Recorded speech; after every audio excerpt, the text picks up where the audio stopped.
Viewers, আমরা এখন একটা নতুন ওয়ার্ড লিখছি আজকে, সেটা হলো ইমপ্রেসমেন্ট।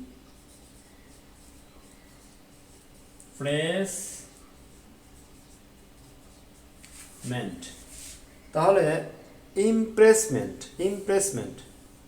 আচ্ছা, এখন ইমপ্রেসমেন্ট হলো কি, যে খুব নরম হৃদয় দেখানো বা নরম মনের মানুষ এটা দেখানো। নরম হৃদয়ের মানুষ দেখানো, ইমপ্রেসমেন্ট। আচ্ছা, এখন এই ইমপ্রেস থেকে আমরা কি করতে পারি, এই শব্দগুলোকে আমরা আলাদা করতে পারি। যেমন আমরা ইমপ্রেস, তাহলে ইমপ্রেস কি রানী, ইমপ্রেস কি রানী। এখন এই ইমপ্রেস থেকে আমরা শুধুমাত্র প্রেস রাখতে পারি। প্রেস মানে কি ছাপাখানা, যেখানে কাগজ ছাপানো হয় বা বই ছাপানো হয়।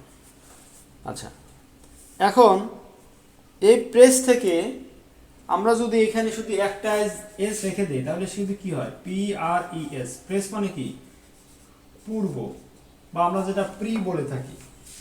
ওকে, এখন এখান থেকে আমরা এই PR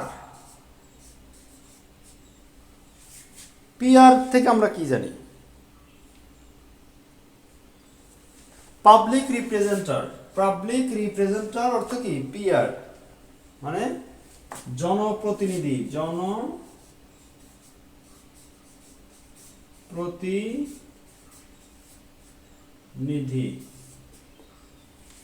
ওকে, এটা ছোট্টই রাখলাম, এই ভিডিওটা লম্বা করব না, এখানে শেষ করছি। যারা চ্যানেলটাকে এখনো সাবস্ক্রাইব করো না, প্লিজ সাবস্ক্রাইব মাই চ্যানেল। আল্লাহ হাফেজ, আসসালামু আলাইকুম।